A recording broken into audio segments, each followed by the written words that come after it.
So did you hear what the Trump administration did at one of America's military cemeteries in Europe, just in time for Veterans Day?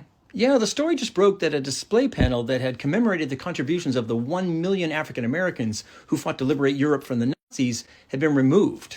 It had been installed a few years ago at a visitor center at the Netherlands American Cemetery, where more than 8,000 American soldiers are buried. No explanation was offered for why the panel was removed, but once you learn what the panel talked about, the answer is obvious. The panel's text pointed out that African Americans during World War II were waging what they called a double V campaign, fighting fascism in Europe and racism in America.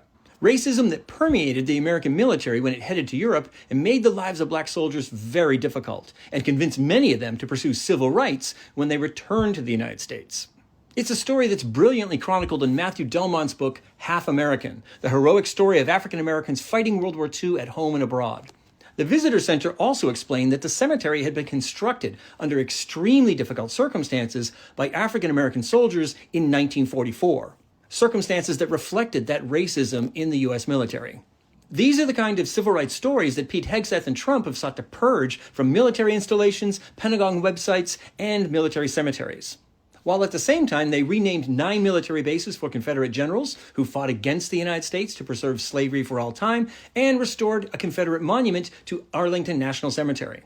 So to summarize the Trump administration's policy regarding history, suppress the telling of African American history while elevating symbols of white supremacist history.